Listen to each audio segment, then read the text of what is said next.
We are back on the Rational Boomer podcast. Hopefully, your day is going well. By the time you hear this, it will be Saturday. I'm recording it Friday afternoon, and a lot of people have been asking me, when are you going to have the history girl on? And I said, she has a fucking name. Her name is Denise.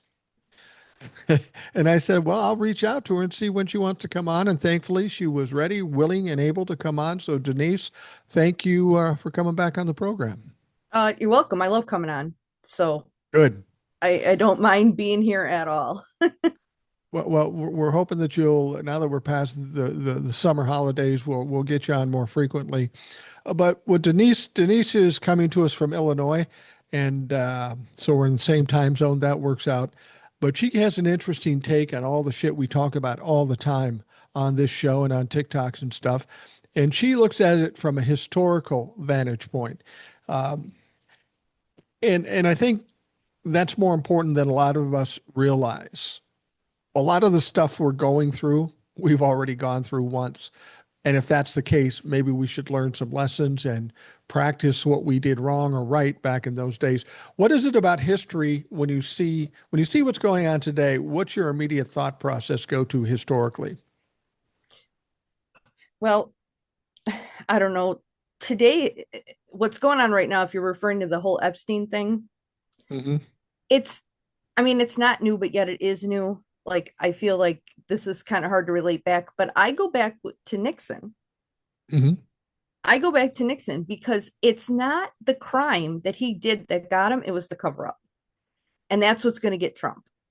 I'm glad you went that way because if you were going to try to convince me that Nixon was a sexual being, I would Oh, have had God, to no. argue with you on that. No, but you're right. The cover up is always where they get fucked. Yes, it is. And that is historically true.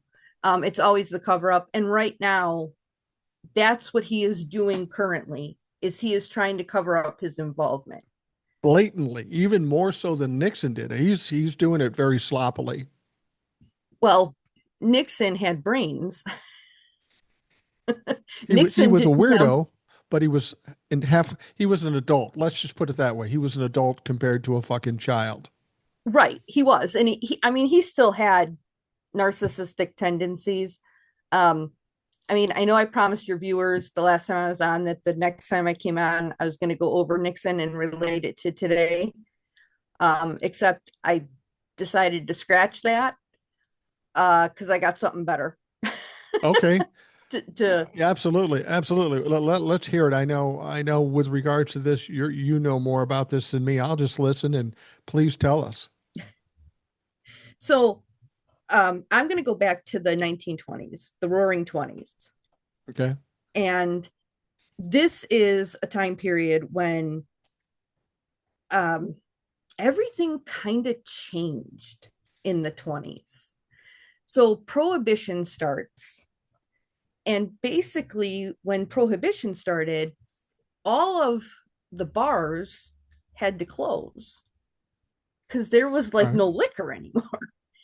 And then what opened were these things called speakeasies. And they were like nightclubs and they had jazz. Jazz was big. So jazz started coming up. That's what they're playing in these nightclubs. And because they were illegal nightclubs, women were allowed in because women weren't allowed in bars. Right. So women now could come Let me in. ask you a question. Growing up in the 70s and 80s, if women weren't allowed in bars then, what would be the point of going to fucking bars? I'm just saying. Right? That's the I main know, reason I went to bars in the 70s and 80s. right? Isn't that, yeah. So um so it's now illegal. Like the speakeasies are illegal. They're running, they're bootlegging. This is where you got crime coming up, like Al Capone, all these people, because and women are wearing slinky dresses. This is the flapper era. Right. They're wearing, slinky dresses and they are wearing lipstick, which was new. Believe it or not, that was new. Um, and the 1920s does create some prosperity for people, but mostly the upper class. Right. It's not really the middle class and the lower class that had it. And the 20s, I mean, it leads to great literature. This is where you get The Great Gatsby Right. by F. Scott Fitzgerald. I encourage anybody to read that book. It's very good. Um, and so this is all kind of going on. And the Depression kind of starts here. 27.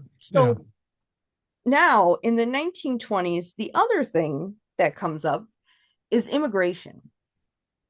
Ooh, didn't know that. And there is a debate, a huge debate about immigration. And who are we allowing to come into the country?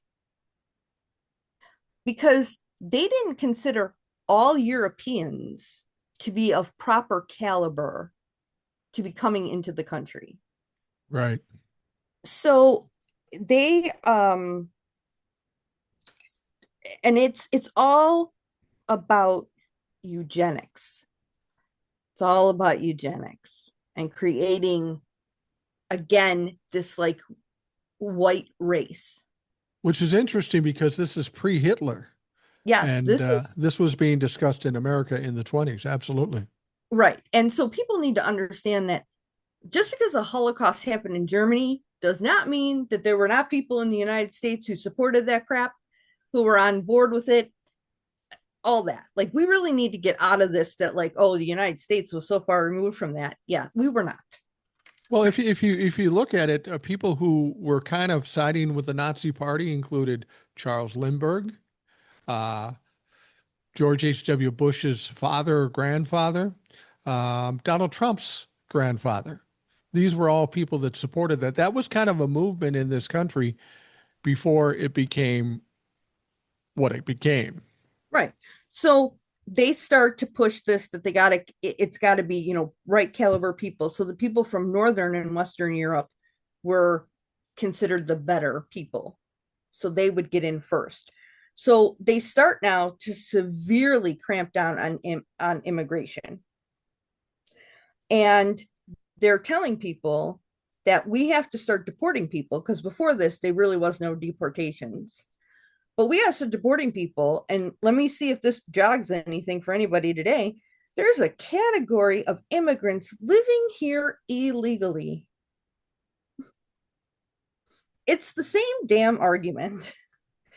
So they passed the Labor Appropriations Act of 1924, and that establishes Border Patrol. Oh, So wow. this is where you get your Border Patrol.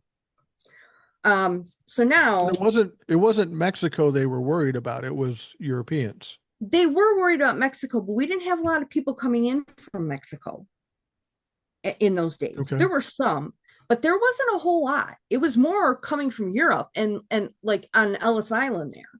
And this is how you get, if I don't know if you remember, but immigrants had to take a literary test to get Okay. into the country, and this establishes that. Oh, okay.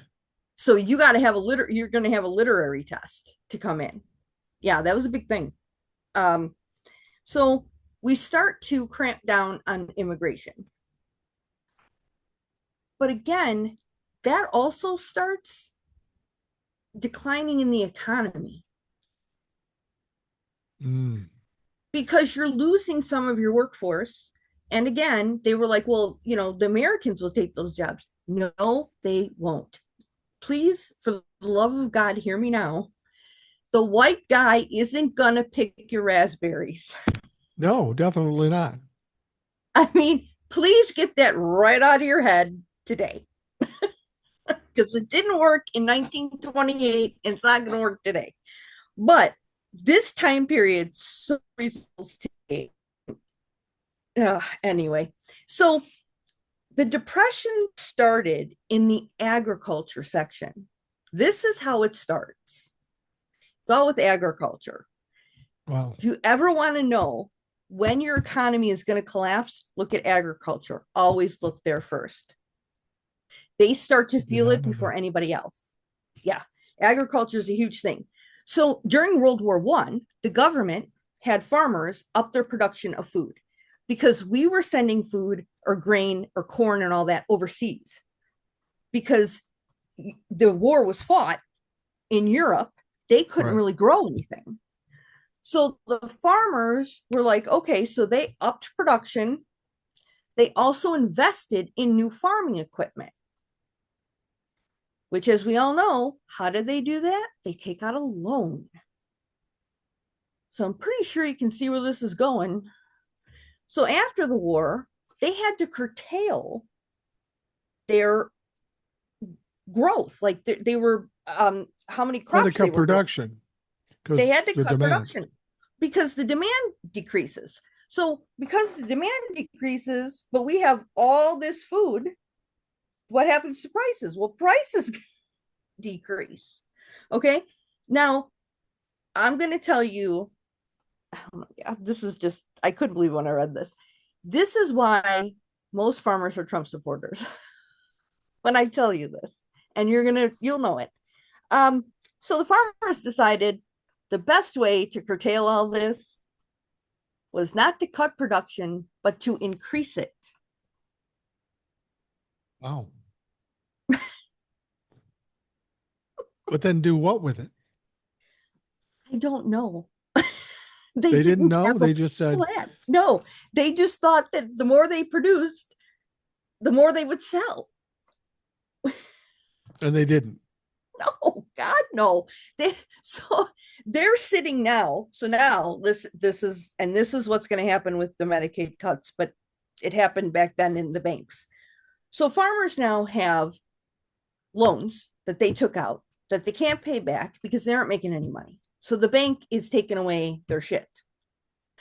Then the banks are foreclosing on their farms. Well, farmers still don't have any money. The bank isn't getting any money because nobody's buying the farmland. So now the banks are closing in the rural communities. Wow. So this is now starting to the Great Depression.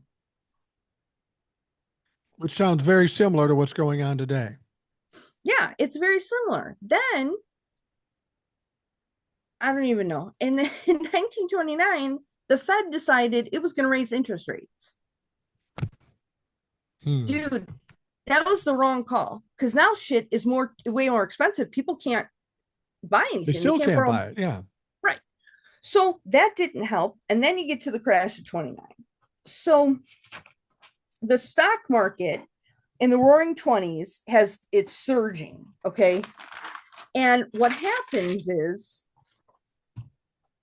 investors and individuals, into other companies are buying stocks on margin, which means they're borrowing money to buy stocks. Okay.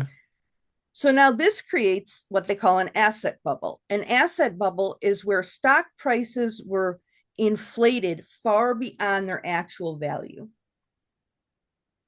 Gotcha. So it's kind of like Tesla. Tesla is inflated more than what its actual value is. Many economists have said that. So now you've got excessive consumer debt because people were taking out loans to put money in the stock market and to buy stuff. And now you've got all these people who borrowed money and there's too much money being borrowed. It's kind of like the housing bubble. Yes. You Yes. started buying all these houses and nobody could really afford it. And then eventually the bubble bursts. Right. And companies are overproducing shit, Yeah. but they don't have anybody to buy it. So their prices are falling, which means your stock prices fall. It's all tied. Okay, Wow. so that's happening. Then when stock prices start to fall, the investors panic, they start selling. And that's what ultimately leads to the stock market crash. You see a parallel we see a parallel of what was going on in the 20s to what's Right. going on now. Okay, and then Herbert Hoover in 1930 signs the Smoot-Hawley tariffs Right. because Congress had decided the best way to help the farmers was to put tariffs on the shit we import from Europe, and then we won't people will buy American made and that'll help the farmers. Except they didn't just put the tariffs on agriculture, they put it almost across the board. Now, Well, if a little bit works, let's do it all the way. That was the attitude. right. And now let's see if you figure this one out. Economists warn Herbert Hoover not to sign these into legislation because it's only going to hurt the economy. It's not going to make it better. And Herbert Hoover was like, hold my beer. Yeah, I know better. Sounds like we've heard that before recently. Right. I Yeah. mean, where have we heard that before? And then, so that's, I mean, this is just the parallels are uncanny here. Um, oh, and then we decided that we were gonna give tax breaks. To who? Who do you think? The The rich wealthy, people, because Mike? that'll save us. Yes. And they thought by giving tax breaks to the wealthy and corporations, that was gonna trickle down. Of course. So trickle down was considered not in the 80s like we've been talking about it. It was talked about 100 years ago. And in those Mhm. 100 years, it's never once worked. Go, Right, keep going. right. So that's how, and then the banks fail because the geniuses at the banks took the money and put it in the stock market. So when the stock market crashes, they're out of they're losing money, and people need their money. They want to get it out of the bank so they can go exchange it, for food. Right. And the bank can't make the deposit. I mean, they don't have the money. They shut down the banks because That's so how the bank. basically it wasn't about losing and making money. It was like money just fucking disappeared Right. for Yes, it everybody. was. Yeah. And the banks crash in 1933 is when the bankings crash. The banks kind of go under. So you have to remember, we were not inaugurating presidents at this point until March. Okay. So your term went to March. That was the original thing in I believe in the Constitution, and then we Right. amended it. Okay, to try to shorten up the lame duck period, and this is why we amended it right here, right now, with the banking crash in 1939, because as FDR is being sworn in, banks are closing, Wow. literally, literally. So he gets sworn in, immediately goes into the White House, pulls his cabinet, and is like, all right, we are going to give the banks a holiday for tomorrow. They're going to be closed, every bank.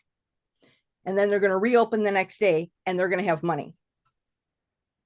Because this is how you get FDIC backed banks. Oh, FDR establishes this. But FDR had to move quick, very, very quick. And then he establishes that, shores up the banks, and he gets the banks steady. People can get their money now, and they can actually go to like start buying food. And then to create jobs for people. I mean, Hoover tried to create jobs. He builds the Hoover Dam. yeah. But Hoover felt that you should never, ever, ever touch the economy. You should never interfere, should never do anything to stop it, to start it, nothing. Well, and I think And that's always been the Republicans. It's let the market control it. And unfortunately, that doesn't work it because not everybody in the market is fucking honest. right. And this is the same thing. We created the bubble in 1929. The housing market did that same thing in 2008. Right. Nobody learns from history. Swear to What God. I was going to say, what do we learn from history? And apparently, absolutely fucking nothing. Right. Absolutely nothing, because it just repeats itself. Well, It's on a constant loop. so what we do learn though is we know we go through this shit. We know it's devastating. We know it's a failure. Fortunately, in the 20s and the 30s and going forward in the 40s, we came out of it. So is that the same process we're going to have to do now? We're going to have to take this absolute pounding until somebody with average or above intelligence takes control of this place and does the things we need to do? Is that what it's going to take? Yeah, basically, yeah. It's also going to take Republicans pulling their heads out of their asses and understanding that the rich do not need a goddamn bailout, but Main Street does need a bailout. Right. Like you can fix it by creating jobs, but FDR also started giving you safety net programs. So people weren't living in the street. Right. Like, he's trying to like help, like you have to have some kind of safety nets for the population. Yeah. And Republicans hate that. I know they hate that, but here's the thing. I mean, there's a lot of I told my kids this. I said, in life there's a lot of things you don't like to do, but you got to fucking do it. Otherwise, it's going to be a failure.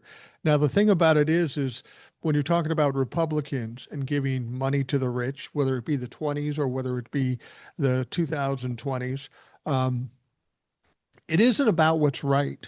It's not about what's going to work and be effective for the country. It's all about the greed.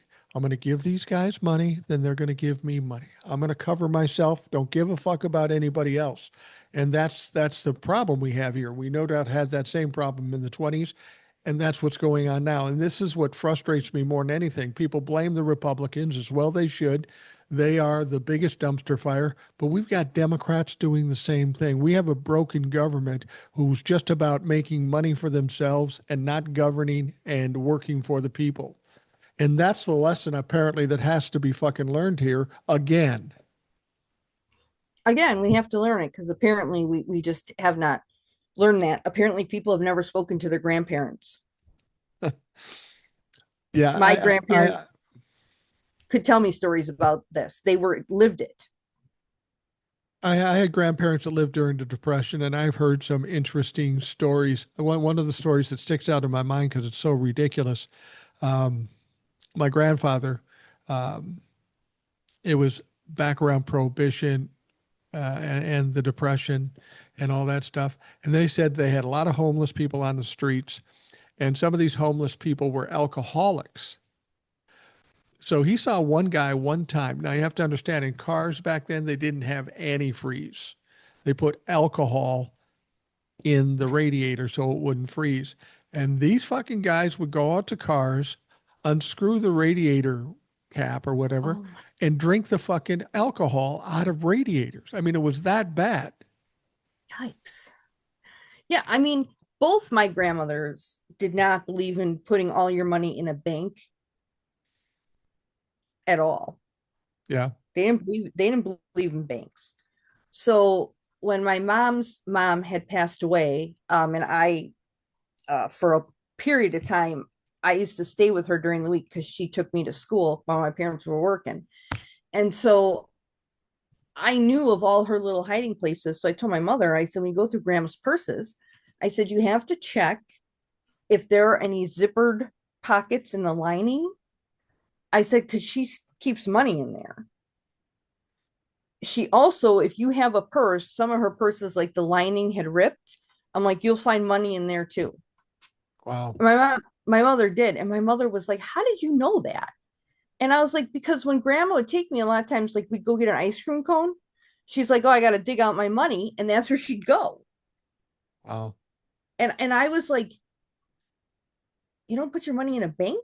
And she's like, "Listen to me, don't trust the bank." Like she's like, "They all went under when I was a kid." I've got to be honest. I don't really trust banks that much.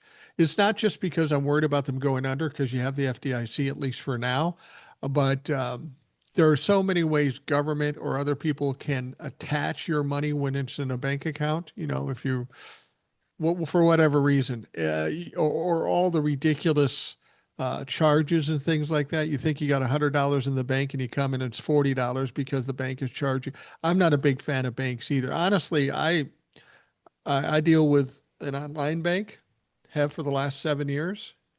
Fucking love it. I've always got an Yeah. app. I know what's going on. I got the card in my pocket. It works perfectly. My money goes directly in there.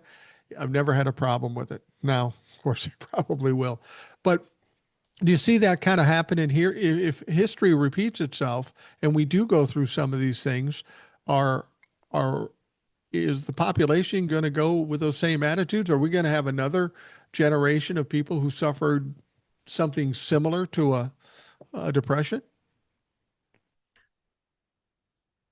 I don't know. Um, Judging, I mean, just by looking at what's going on now and people's reactions, I don't see people taking it lying down. Right. Like in the depression, they had never been through this before. They didn't know what was happening. Like it was, but people today are smarter, they are more educated. Um, and I do believe that they would stand up. Like And we do there, have I don't know, protections now, like the FDIC and such. I mean, right, and I don't know how long that'll last because I don't trust Trump. But I don't think I think if it started to get like this bad, I think you're gonna find people that are look like, dude, if you don't impeach him, we will just take him out of office ourselves. yeah. Well, I think when you're looking at the 20s, the country was much younger at the time. There wasn't a lot of average folks being prosperous or having things or having toys or nice houses. Once you give that to them for a period of time and then you take it away from them, it's a much more drastic response, I think. And I think that's where we are Yeah, now. People are used to having a nice house, a car, and food and all that stuff. And if you take it away from those people, they're going to be fucking pissed. right. People are going to be pissed, and you know what? I don't blame them. No, I don't either. I I've don't said blame this. them. Now, When we were talking prior to the election, everybody says, "Well, if Donald Trump doesn't win, there's a going to be a civil war." And I never thought that the case because they're bullies and they're cowards and all that stuff. I'm more concerned about the prospect of violence if Donald Trump wins and does the things he wants to do. And I'm at a point now where he keeps being unaccountable. The Republicans keep doing what they're doing. The Democrats don't do fucking anything. It's really pushing people to a point, like you say, where they have nothing else to do. And I'm concerned that violence could erupt because of that. in all honesty, that may be what we need. I Now, hate to say yeah, that. yeah, I I hate hate to say to say that it. too, but it is what it is. I mean, at this point, we can't allow this to continue. Like Right. we just can't. Like at some point, people are going to get fed up. Well, and I want people to understand, I know Denise, nor I am advocating violence in any way. Okay, But the no. facts are this: if you tease a dog and keep teasing a dog and keep teasing a dog, you're going to get fucking bit. And that's what I'm Hmm. concerned about. I would hope the Republicans would know better and understand the ramifications if they keep pushing this thing. But they haven't shown me any reason to believe that they know what the fuck they're doing. And they're just going to hammer it home until they win or lose big. And that's the unfortunate thing about it.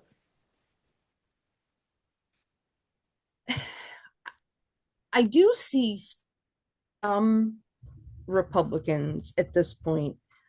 I think they're more in the House than the Senate, actually kind of rebuking Trump and being like, no, I want the Epstein files. Right. No, we want the Epstein files. Like they seem, because I think some of them have figured out that if they can get rid of this asshat, they no longer have to go out on Fox News and twist themselves into pretzels trying to make it seem like the pile of shit Donald Trump just gave you is actually a hot fudge sundae. Right. I think they're getting tired of spinning this conversation. Oh, they are. Donald Trump went to I mean, Scotland and they're still asking him about it over there. yeah, Scotland's pissed. They were like, go home. Yeah. But Trump ran away to Scotland. Scotland because he's terrified of Jeffrey Epstein. I can't believe this guy is terrified of a guy that's 6 feet under, but here we are. The thing about it is that with Donald Trump, he's so self-involved that he thinks the way he can fix this is by proving he had nothing to do with Jeffrey Epstein. And I tell people prior to the election, Republicans and Trumplafucks wanted to see the Epstein files. Donald Trump promised him the Epstein files. At that moment in time, they weren't even thinking about Donald Trump being involved. They didn't think he was, even though we knew he was. That isn't why they wanted the Jeffrey Epstein files. Now he's in trouble. He's trying to extricate himself from those files, which he can't do. But what he'll do is if he has some kind of lie that he'll pass along, see, I'm not connected to it at all. That's all. We don't need to see it anymore. But that's not going to make him happy because that isn't why they wanted to see the Epstein files. They wanted to see everything. Ghislaine Maxwell isn't going to be the answer. Transcripts from the grand jury aren't going to be the answer. They want to see the fucking files. And I think the most successful thing in the upcoming campaign is the Democrats say, we want to see all the files. We want to see everything. You give us power, we'll give you all the files. Now they got fooled once, but they're stupid, so they'll take the bait the second time, except the Democrats will do it. Yeah, who would have thought that Epstein would be Trump's kryptonite? Well, it kind of makes sense because it doesn't make sense. I've told people before when Kamala and Trump were going into the election, I said all common sense, all logic tells me Kamala wins and she wins easily. And then when she didn't win, I'm going, I'm fucked now because common sense and logic don't work. So going forward, we have to realize common sense and logic may not be a thing in most cases. So that means we have to rethink this. So this one little red herring, and I don't mean to diminish what the horrors that were done there, but when you think about all the other things that Donald Trump has going against him, that one thing that seems fucking crazy. That, like you say, that's his kryptonite. Yeah, it is. I mean, it just seems like it is, but MAGA is unrelenting. They are They are. unrelenting. And they want that client list because they are tired of the elites being protected. Now, they might think there's a slew of Dems on that list. And there might And be. there's and there might be, but there's also Republicans. I don't Yeah. think MAGA's thought about that, but I don't think MAGA gives a shit.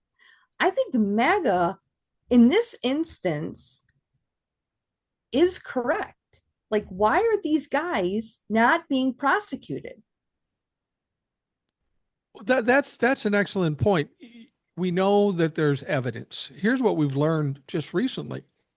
We know there because of Senator Wyden from Oregon has been looking into the whole financial dealings. There's a $1.5 billion going around banks that are tied to Jeffrey Epstein.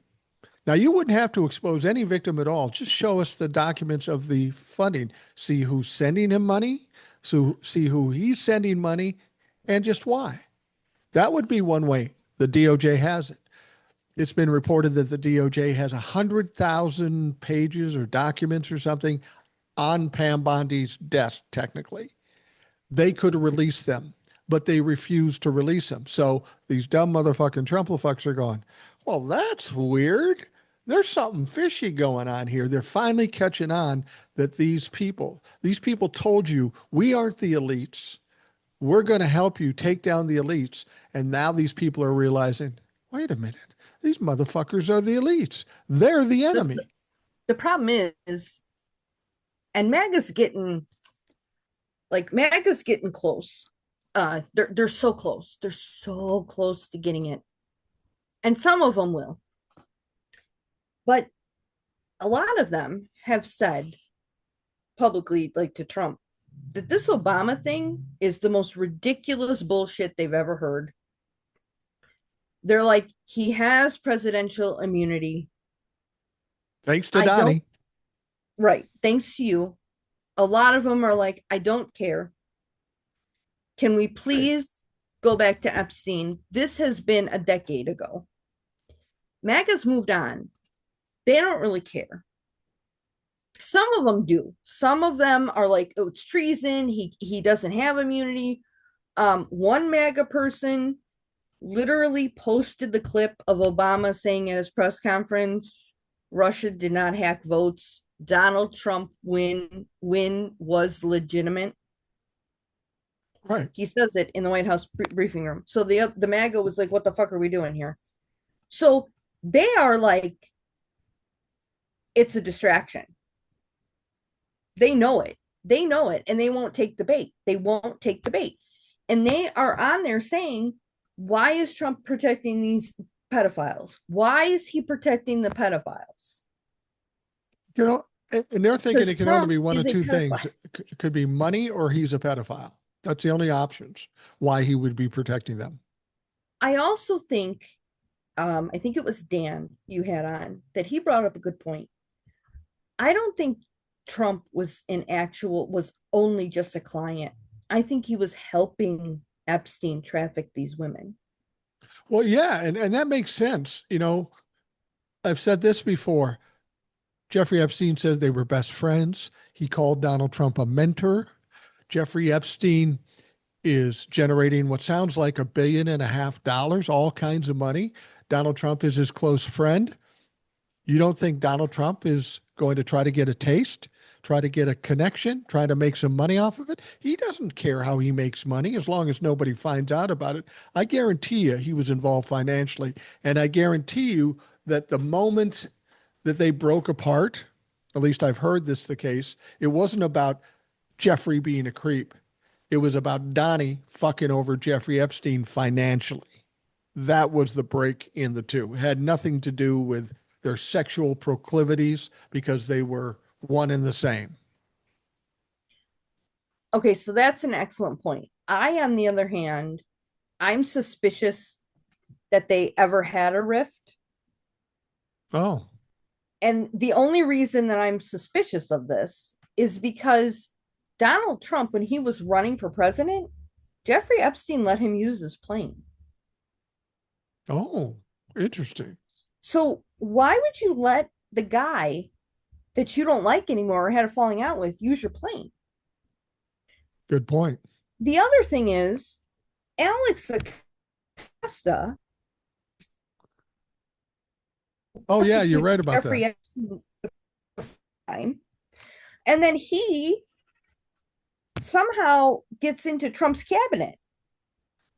Right. Alex Acosta is the guy that gave Jeffrey Epstein this ridiculous sweetheart deal where he was in jail for 12 hours and he was out for 12 hours and he was only convicted of prostitution charges when whatever he did was clearly atrocious, horrific, uh, sexual trafficking. He got off easy.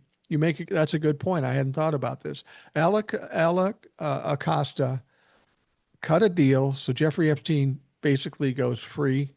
And then he becomes the labor secretary for Donald Trump's cabinet. Yeah, that does Right. seem weird. If Doesn't if it? they were that connected to Jeffrey Epstein, if he really hated Jeffrey Epstein, why would Alex Acosta be the labor secretary? Right. Doesn't it seem weird to you? Seems very It's weird. And I hadn't thought about it. Thank you for bringing that up. it seems weird to me. Also, Alan Dershowitz was not only um Is Epstein's Epstein's lawyer? lawyer, but he was Donald Trump's. Donald Trump hired him. What do you think's going on with Dershowitz? Because Dershowitz was questioned about his activities within Jeffrey Epstein's island, but now he's coming up and says, I've seen the list. I know the people. I do this, but I can't say anything because of lawyer client privilege and all this stuff. Why is he speaking out if he might have been intertwined in this whole fucking mess? That's what I don't get either. Like Alan Dershowitz is also the guy that was like, I got a massage, but I had my underwear on the whole time.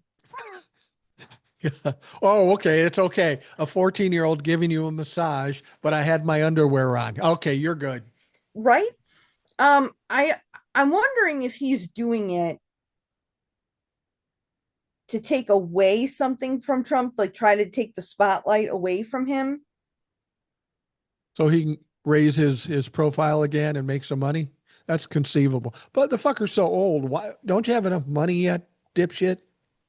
I, None of these guys have enough money. Look at Mark Zuckerberg and like Jeff Bezos and Elon Musk. Like none of them No. have enough money.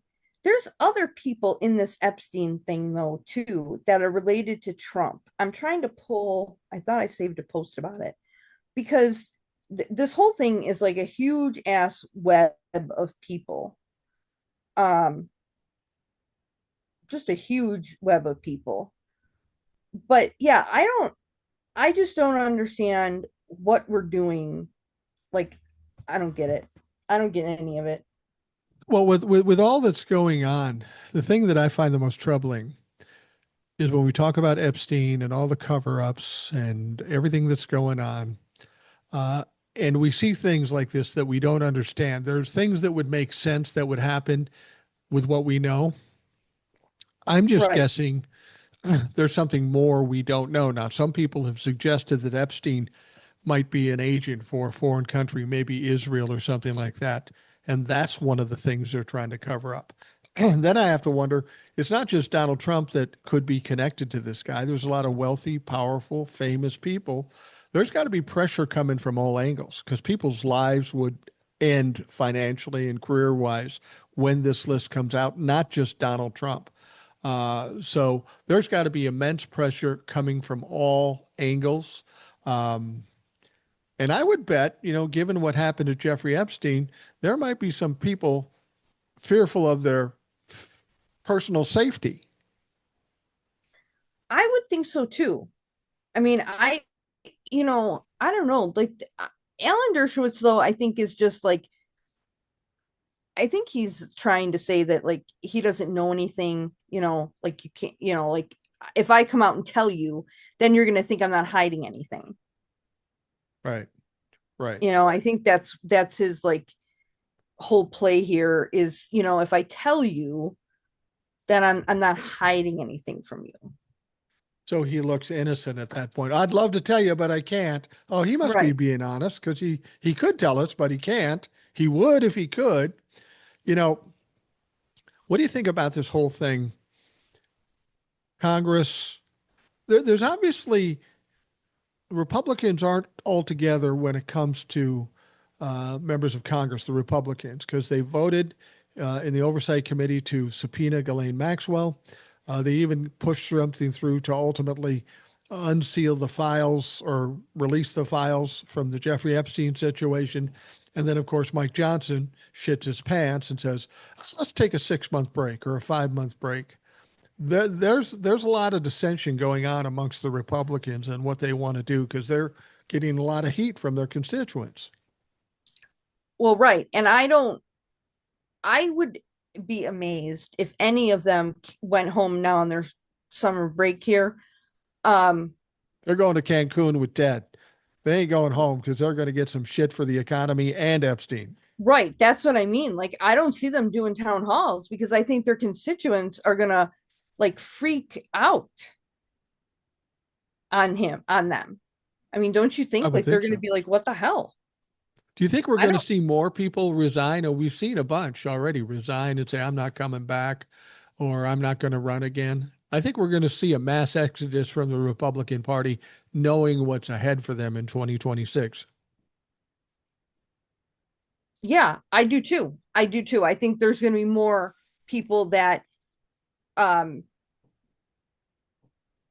decide to resign or not run again. Um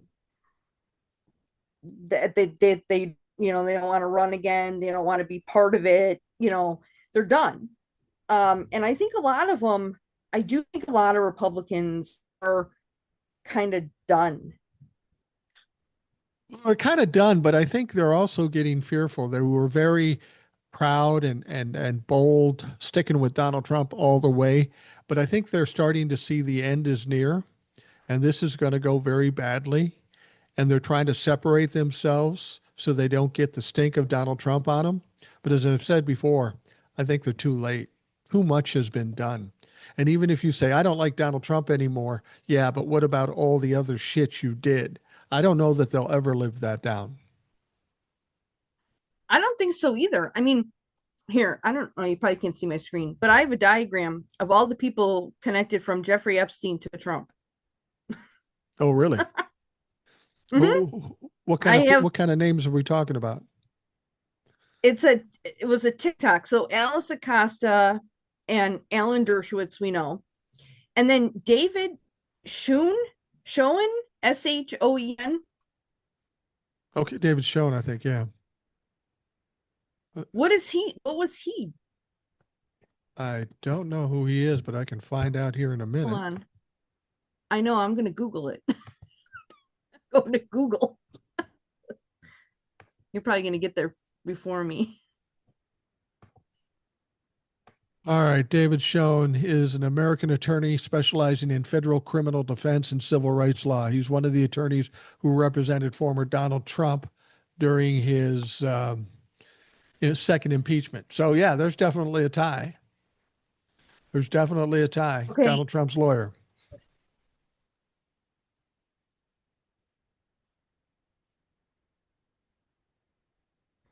so now we've got Ken Starr, Starr.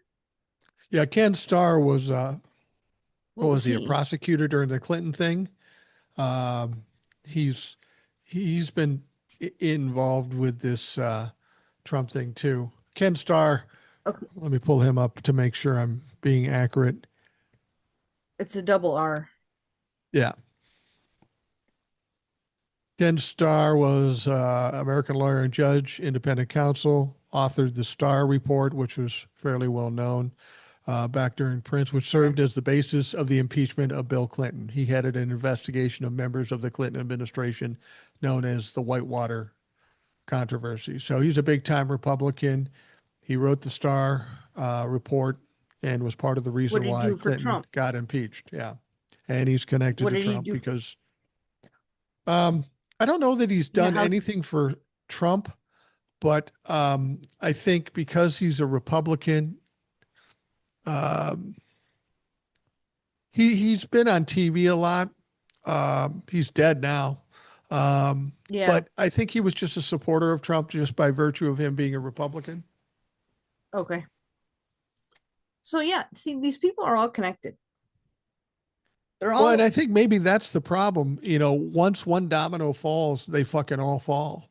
And I think that's what people are fearful of. You know, maybe they get Donald Trump, but if they get Donald Trump, then they're going to get everybody else afterwards. Because what could be a bigger prize than Donald Trump?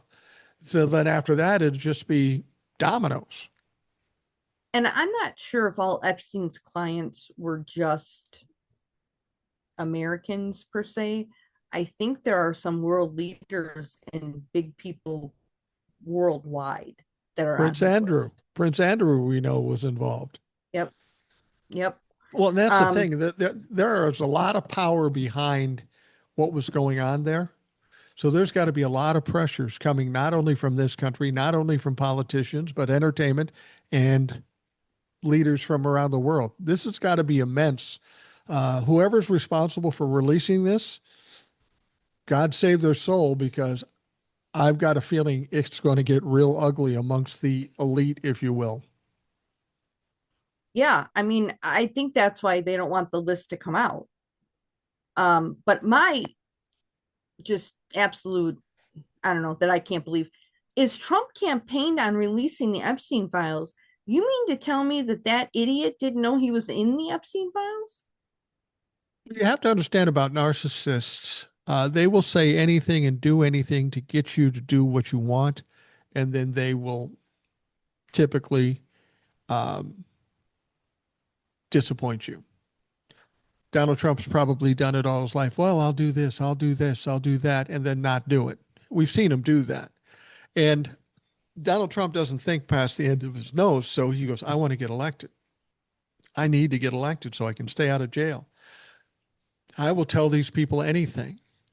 And then because I'm so smart, well, he doesn't think about what the end result is, but he knows in his mind, I'm so smart. I can just talk my way out of it. I'll just divert them and distract them or delay them like I always do, and it will win. But he jumped on a stage that was far bigger than he's used to. Far more people are now disappointed, and this is what's causing him the problems at this point. Yeah. Um, I mean, it is. It's really causing him problems. And I didn't think MAGA would ever be the sort, I thought for sure when he was like, stop talking about it, they would have. But they will not listen to him on this. Well, there are some right wing media people that Donald Trump has to connect to. Not a lot of them, but some of them that are now sitting saying, well, maybe Ghislaine Maxwell was just a victim. She was just a victim. And maybe we've got to hear her out. Maybe she can, they're doing anything they can to try to get Donald Trump off the hook. And Donald Trump is looking at all these angles to get him off the hook, but none of them will work. Like the idea that they send Todd Blanche out to go talk to Ghislaine Maxwell, and they're doing it in secret, which kind of insidious. I heard, I think Hawk on TikTok point this out. It's rare, it's unusual. It makes no sense for the deputy attorney general to go talk to a criminal like this. Because if it goes to court, then this deputy attorney general becomes a witness. They never do that. So it's unprecedented. It may be that they're stupid or that they're trying to play some game. They're trying to cut some deal with Ghislaine Maxwell to please say Donald Trump wasn't involved. And as I said before, that's not going to be good enough because she was convicted of perjury. She's a criminal. She's a monster, as they've said. I've heard victims come out and say she's a fucking literal monster. But see what you think about this. Everybody's going, well, what if he pardons her? I hope the fuck he does. I hope he pardons her because watch MAGA lose their shit then. I agree. I agree. I had at one point wondered, I don't wonder this anymore, but I had wondered if Ghislaine was sort of like she had Stockholm syndrome. Like, did Epstein molest her and then she like fell in love with her captor?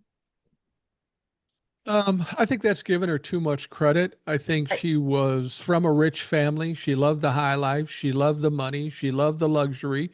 And she was co opted into doing these things. Was she Stockholm Syndrome? Maybe, maybe. But I think she loved the life. I heard a victim talk about her and said she was the most predatory human she's ever seen, that really? she was a monster. And then I started thinking, what is the definition of a monster in that context? Somebody who will do horrific, atrocious things, allow people to die, uh, violate people. And I'm thinking, we got a new name for Donald Trump because think of Monster? this. Donald Trump was responsible for at least 750,000 people dying in COVID. We know that for a fact. We know that he's tried to overthrow our government. We know that for a fact. We know that he was part and parcel to putting kids in cages. We know that he's loading innocent people, citizens of this country, onto planes and sending them to horrible prisons all around the world. We know that he's deporting kids with cancer. I mean, who's the fucking monster here? Donald Trump is Yeah. the fucking monster, and he's in the house, the White House, if you will. Yeah. Yeah. Yeah. I mean, this whole thing is just, and the other thing, says listening to Lawrence O'Donnell, He's his the show best. last. He's the only one I listen to. I like Rachel Maddow, just because I like Rachel's storytelling. And she does kind of give you historical significance behind stuff, so she kind of is up my alley. That makes But anyway, sense. I like Rachel too. I don't like the storytelling. Just give me the facts and I'll yeah, figure it out. But you come from a different perspective. I get that. yeah, I have a totally different viewpoint on it. But so on the they have you can I don't know if anybody knows this, but you can listen to like Lawrence O'Donnell's show as a podcast. Right, right. I think Rachel Maddow is the same thing. So I wanted to see what he had to say because I like his takes. He's good, Absolutely. and he pointed out that Donald Trump does not act like an innocent person. Oh, no, no. And one of the guest stars he had on there, I think it was Andrew Weissman, and he used to be a DA and prosecuting people and all this stuff. And he's like, look, when you go and you start on a case and you're gathering evidence and facts, and you start to hone in on somebody, and they're like, no, there's no way I didn't do this. Like I'm not. They want to see what you have on them. Right. Like show me what you have because this isn't right. Like something here is not right. Like I need to you need to tell me what you have that you think, and Trump doesn't do that No, he reacts. He's because emotional. you would think that he would be like release the Epstein files because I'm not in them. I mean, that would be the best way to prove your innocence.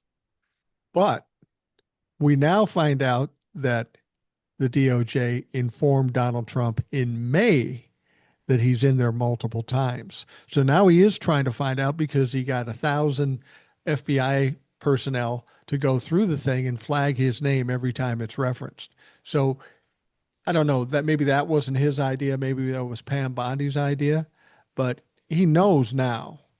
I think originally he probably, maybe when he was saying I'm going to do this with the Epstein, maybe he didn't think he was on it. Maybe he convinced himself, but he does know now, and he's terrified. Yeah, he is terrified. He's totally terrified. He's totally terrified, but he really does not act like an innocent person. And Eric had the best damn alibi for Trump because he could have just said, well, Epstein is involved in finance. So that's how I knew him. I'm a real estate broker. Like we run in the same circles. We were kind of in the same circles. And, it's always good for a real estate guy to make friends with the finance guy. I mean, that could have ended the whole thing. Well, yeah, let's be honest. Donald Trump is in every tight position because he did it to himself. He was stupid. I will say this about Jeffrey Epstein, though. In spite of the fact he claims to be a financial guy, there is no evidence that he's done any trading or done anything financial in the financial business. He had a lot of money, but How did he he's get never his done any money? Do we trading know for that? anybody. What's that? How did he get his money? Well, we know that. He said Donald Trump was his mentor. How does Donald Trump get his money? Bullying, blackmail, bullshit like that. There was a guy he latched onto early on, and I heard this story. He's a very wealthy guy. Was the guy who owned Victoria's Secret or something? He's an old guy. Yeah. Jeffrey Epstein had power attorney over that guy for like 15 years. He's stealing. He's blackmailing. He's Mm, bullying. And where do you think he got that idea from? From his best buddy, Donald his Trump. best girlfriend, Donnie Trump. So he wasn't a financial guy. And when you, I think one of the best things we can do is continue to get these victims who are willing to speak out because they tell stories. I've Yeah. said before, we don't need the documents. We don't need the list. We don't need anything if we simply believed women who made the complaint. But people in Right. this country, Republicans, don't want to believe the women. Donald Trump was accused of sexual assault 26, 27, 28 times. And surprise, surprise, every one of those women are liars. Well, odds would tell you that's not fucking true, especially when he's been adjudicated as a fucking sexual assaulter. So this Yeah. is the thing. It's right there in front of our face. Donald Trump, an abuser of women, of young kids. There was a lawsuit out that was put up and then taken down and then put up again, and God knows why, about Yeah. Donald Trump and Jeffrey Epstein as co-defendants in as far as Mm, raping a 13-year-old girl. And this girl has done interviews. She's older now, of course. So the evidence is all there, or at least the suspicion should be there. And you make a good point. Everybody talks about this list. Ghislaine Maxwell goes to jail. Jeffrey Epstein allegedly ends up dead. But they couldn't have done all this shit unless there were corroborators, money people, people committing the crimes, and there isn't one investigation or trial going on. Why is that? Right, exactly. And I mean, look, when they're like, well, no, it's just Jeffrey Epstein and Ghislaine Maxwell. You mean to tell me that they had a trafficking ring with two people? Yeah. That's they were just It's, where they just passing the girls around in a little circle. What are we doing here, people? There has to be more people involved. Like yeah. that is the stupidest statement that you could make as like an attorney general. Like we got the people who were in it. So you're telling me there's no client list and Ghislaine Maxwell and Jeffrey Epstein were just passing women between them two. Yeah, I mean, it's kind of like the old days in the 70s and 80s when they used to bust prostitutes but let the Johns go. That's what Right? they did. And Mm-hmm. eventually they stopped doing that. The thing is, um, they'll say, well, we don't want to release that information because there could be some people that were innocent and just being lied about, and we don't want to ruin their lives. It's funny because now you want to prosecute Barack Obama. That's something that's already been uh, uh, litigated and investigated. If you remember, Durham did an investigation of Obama and found zip. So now they want to hire another special prosecutor to look into it again. What about Obama's innocence? You don't care about that. So there's a lot of people on that list. Let's expose them. If they're innocent, let them prove it. Yeah, I agree with that. Mr. Oil on TikTok had a good take on this. I mean, he was so funny because he plays the Talking clip about of Mr. Trump, Global, Mr. Mr. Global. That's Global. right. Sorry, Mr. Global. So he plays the clip of Trump being like Obama treason, blah blah blah, and then he plays the clip of Obama saying in a press Right, briefing on December 28th, Russia did not interfere. The election was legitimate. Trump is a legitimate winner. Like he said it point blank. So Mr. Oil is like, so now he's like, Pam Bondi is going to have to invent some stupid ass reason as to why she can't indict Obama. right. He's like, so she's going to come out looking like an idiot again. Again, well, you know who else looks like an idiot? Is Tulsi Gabbard. Tulsi Gabbard stood in front of the press and was making all these claims about Obama. And somebody Right. asked her, they said, look, you investigated, there was nothing there. What new has come out to tell you, to suggest you saying that? You know what she said? She said, well, that's for the media to investigate. You need to look into that. You need to be talking about that. She has no fucking evidence. She's pulling shit out of her ass or pulling shit out of Donald Trump's ass, which is a horrible picture. But MAGA is going to believe that Tulsi Gabbard had evidence and Pam Bondi couldn't prosecute. That's the way Right. they're going to look at this. So Tulsi Right. Gabbard won't look like as big of an idiot as Pam Bondi. So they're going to come for Pam Bondi. That lady's going to end up having to quit her job. Well, she should quit her job to save her soul, is what she should do. Donald Trump is saying, well, the DOJ, they should release all this stuff, but they're not doing it. Come on. Donald Trump controls the DOJ. If he wanted it released, it would be released. And I hope they fire or she quits Pam Bondi because whoever takes her job is still not going to release the files. So people will realize it's not Pam Bondi, it's not Cash Patel. That fucker's hiding someplace right now. He knows he's fucked. So is Dan Bongino. Dan Bongino, every time I see him being interviewed, and not much lately, he looks like he's about ready to cry. Yeah. And then Candace Owens, I just saw a clip of her podcast. She has said, she's like, Trump is in the Epstein files. She's like, that's why he won't release them. That's the obvious conclusion you'd have to make. And hopefully some of these dumb fucking Trump-fucks are making that same conclusion. You said you were going to give it to us. Now you say you're not going to give it to us. The only possible reason is because you're involved. You're one of the elites that you said you were going to fight against for us. Now you've been exposed. We were lied to. We were hoodwinked. You would hope that they're making that conclusion. Right. And look at Charlie Kirk. he was like, we're not going to talk about Epstein. And then the next day he had to talk about Epstein because he got ripped a new asshole online. Yeah, we're not going to talk about it anymore. And then he comes back the next day and says, settle down. I meant we're not going to talk about it more today. To do it today or yesterday. Today's a new day. Yeah, these people don't know where to go. They keep following Donald Trump and it's going down the fucking down the toilet and they don't know what to do at this point. Do I love Donald Trump? Do I hate Donald Trump? Honestly, if you want to get on a bandwagon that's going to be successful for the next 2, 4, 5 years, you better get on the bandwagon of tearing Donald Trump down.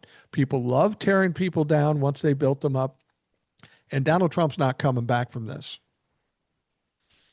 No, I don't think so. I don't think that he is going to come back from this. And I think people have said that they met Rupert Murdoch to kill that story about the birthday card. I do not think that that is why he met with Rupert. No, no, I I don't think he think met with so either. because I think they're going to start kind of Hawk brought up a good point. He thinks they're going to conflate Donald Trump and Epstein, so you cannot defend one without defending the other. Right. Well, that's interesting. I heard something and I just heard it quickly. I don't know if it's legitimate, but I can see it because I know how Donald Trump thinks. There was some report that Donald Trump has instructed the DOJ to not allow Epstein to see or not allow JD Vance to see the Epstein files. I think Donald Trump is getting Ooh. paranoid. And like you say, with him going to meet Rupert Murdoch, some people have suggested that at this point, the likes of Rupert Murdoch, maybe JD Vance, maybe Elon, maybe Peter Thiel, they're they're doing the one thing they can do or have to do to get rid of Donald Trump without destroying the Republican Party. Two things can happen with Donald Trump. He can keel over and die choking on a Big Mac. Let's hope. But the other thing they can do is they want to impeach him. But if they impeach him now, they lose all the base. You're the villains. You picked on our Lord and Savior. But if they can destroy him reputationally to the MAGA dumb fucks, then they can impeach him and then they'll be heroes. Okay, so I would agree with you, but I don't. Okay, that's fine. uh, My wife because, doesn't and agree with me frequently today.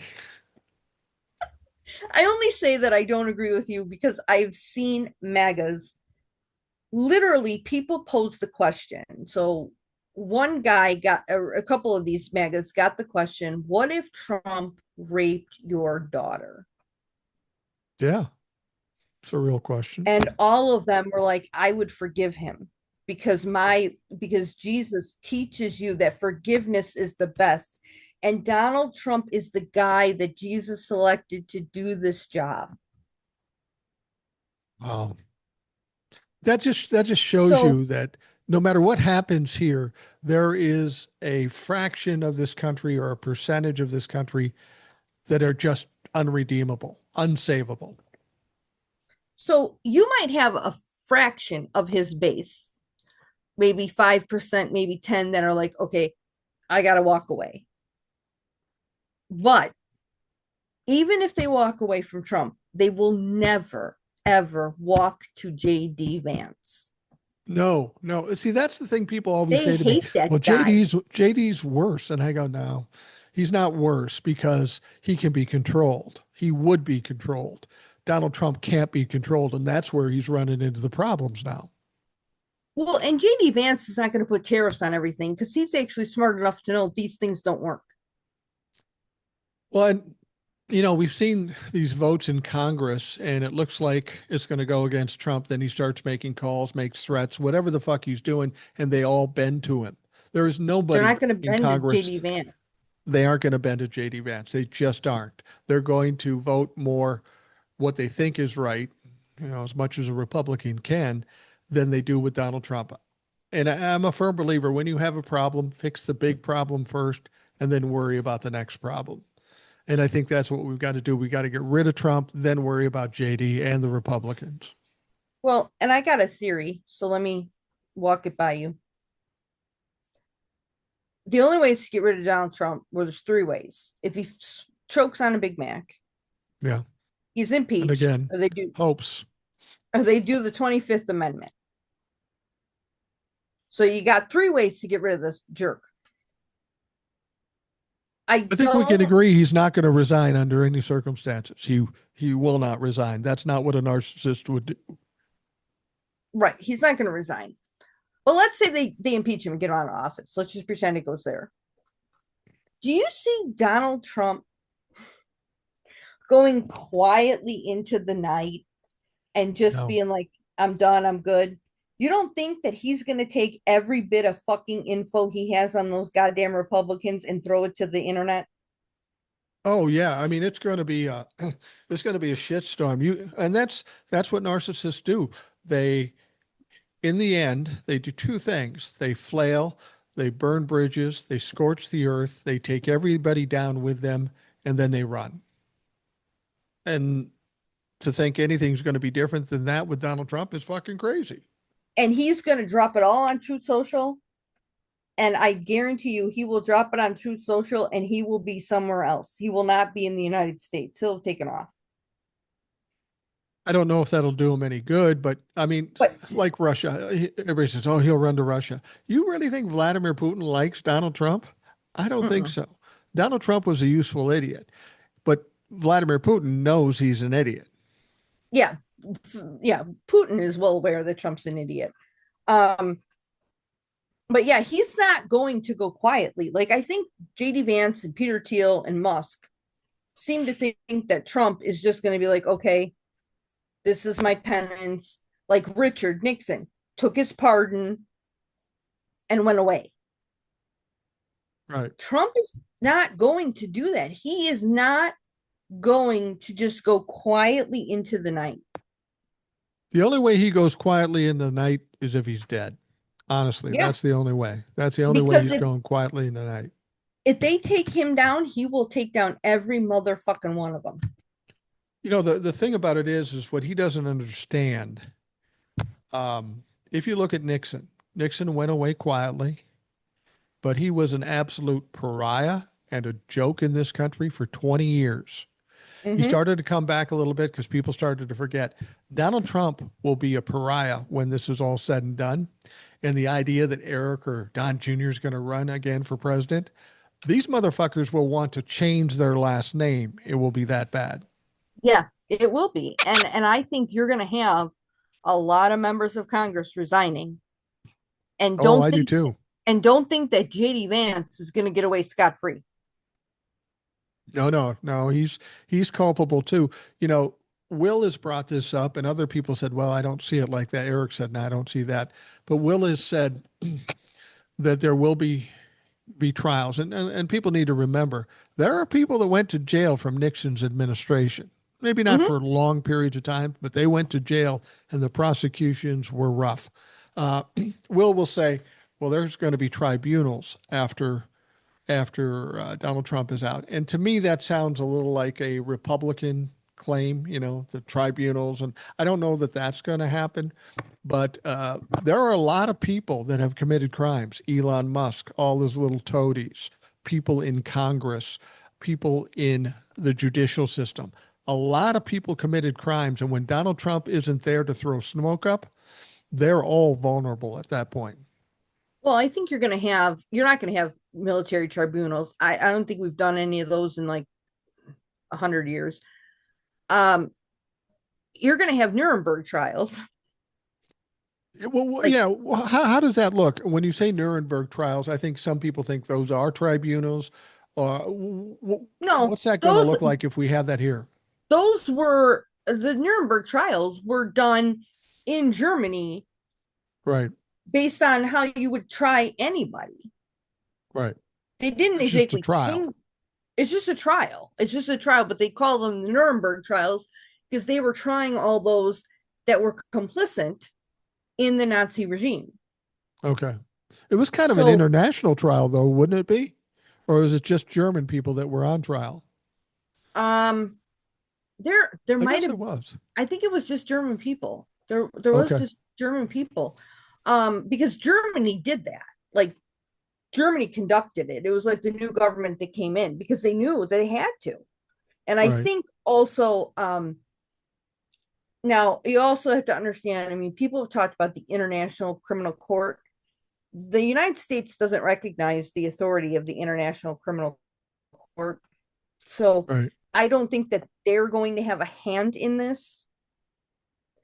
Okay. Um, I don't, because we don't recognize their authority. So I Right. don't think that that's going to happen. But what I do think is that it's going to have to be investigated because the public will want it investigated.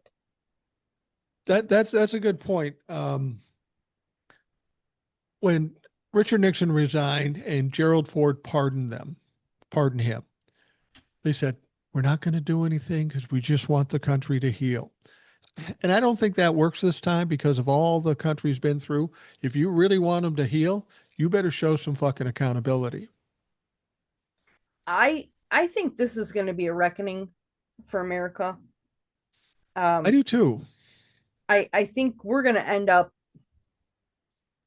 uh, making a lot of new laws that are going to curtail a lot of this BS. Yeah. And I think there's going to be an overhaul of a lot of systems. I Like, think so too. I think even to the point where maybe not overall, but in specific terms, there's going to be a change to our government, the way we do things. You almost have to because right now it's been exposed as broken. If we can hope to continue on, we've got to make some dramatic fucking changes. and I do. I think that that'll happen. I think it will happen because the public will demand it. Yeah, Once we start demanding it, Congress will follow because they won't have anybody like Trump to run around and save them. right. And you I'm a have to firm understand. I'm a firm believer from bad things come good things. And some people have suggested when we go through all this bad things, prior to Donald Trump, America was asleep. They were apathetic. But now they're kind of engaged, involved, and invested in this whole thing. And when you have that and you finally get out from underneath this dystopian bullshit, people are going to demand things like maybe universal health and all that stuff. And these people are going to have to cave because these fuckers hate you. So you're going to have to do something dramatic in order to get these people back with you. I'm pretty sure that the Republicans that you see in Congress now, once this is all over, will not be in Congress any longer. And you're talking about Democrats too. I mean, we look at somebody like Hakeem Jeffries as somebody who's basically a puppet to the old people. Do you think we're going to see a mass exodus either by election or by uh, by decision? The old people to leave office. I think that's what needs to be done.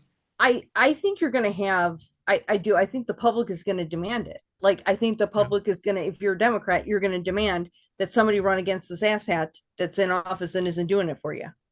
Hmm. Like the Republicans today, like Mike Johnson, I'm pretty sure after this is all said and done, his district is going to be like, we're done with you. Yeah. We Yeah, don't I think want so you. too. Like Nancy Mace, they're going to be done with her. They're going to be done with Rick Scott. They're going to be done with Byron Donalds. They're going to be done with, Marco Rubio.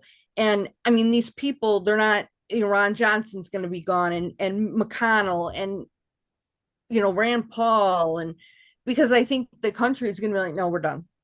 We're done. I don't want it. And all those people you're describing, whether they be Republican, and there's going to be some Democrats too, Oh, there will they be. have been they have been little more than parasites on the system, Mm-hmm. benefiting, sucking off the system. The very thing that they argue about with people on welfare and that they are the parasites, no. The people calling them that are the fucking parasites, and we can see it very clearly. What I think we need to do is establish not only term limits, because God Almighty, do we need term limits? Age limits too, possibly. That's what I want. If you are 65, you are not running for president and you are not running for the Congress. Hey, wait a minute. I'm 65, but I wouldn't run. I agree with you. You're done. Like 65 is the retirement age. Please retire. Yeah, I Please agree. see yourself out. So if you're gonna run for reelection and you're gonna turn 65 at like the first year you're in office, you can't run for reelection I agree with you. And I'm because 65. I'm You tired of know, people dying in office. And look at how many Democrats have died in office and they haven't been replaced yet because Republicans are holding up the elections. well, and you're a younger woman, and I've said this too before, I'm a 65-year-old man. I happen to be a genius, so I could run, but but my point is that the people coming up that are going to be the majority in this country are millennials and Gen Zs and the young people. What business do I have to determine your destiny? That's why we need young people stepping up because you're the ones that are going to have to live with it. You're going to be dealing with shit after I'm long dead, and that makes no fucking sense.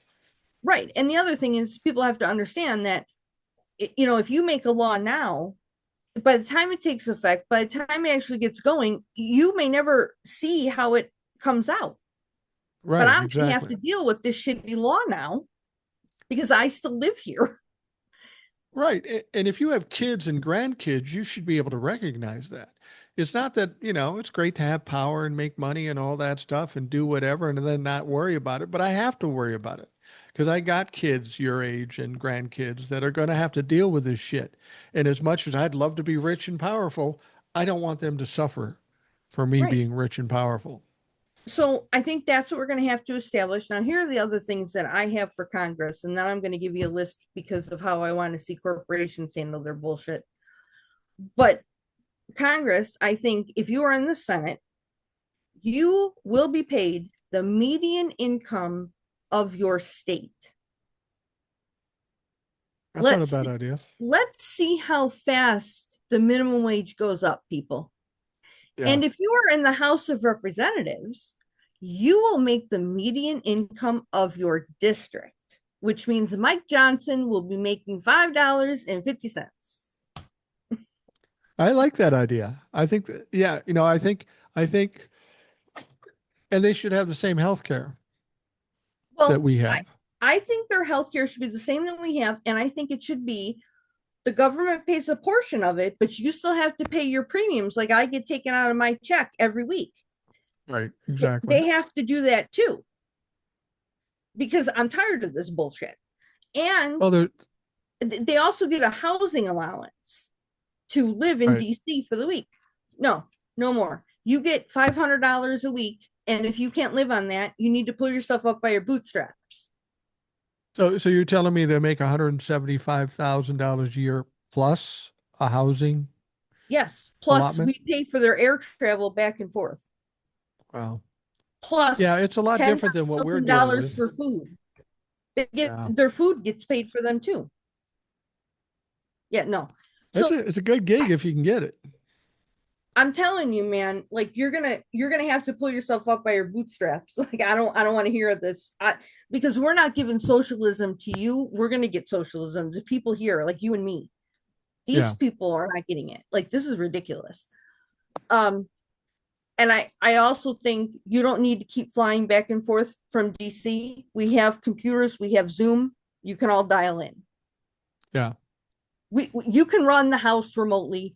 You can run your committees remotely. You don't need to be in DC. So that therefore that cuts down on your air travel. If And we're going to cut costs, I think that if you are out of town and your state suffers a natural disaster, you have 24 hours to get your little tushy back into town, or you now lose your spot in Congress and we hold a special election to fill your seat. absolutely, That takes absolutely. care of Cancun Cruise. Coon Cruise. Well, um, Denise, we're going to wrap things up. Honestly, you and I could probably talk for another hour and a half, but I know you got shit to do, and I know my wife's got shit for me to do. So I'm going to wrap it up this time. But I want you to commit to something. I sent you my phone number, and tell me anytime you want to come on, and you're welcome anytime. People want to hear what you have to say. You have a great perspective. The historical aspect is interesting to people. So let's make sure you get back a little quicker every time because Okay. people want to hear what you have to say. You have a great perspective. Thank you very much for coming on. I appreciate it. You're welcome. And we will be hearing from Denise again soon. I know you'll be clamoring for it. For those of you listening, thanks for taking the time. I hope you have a great day, and we'll talk to you again tomorrow.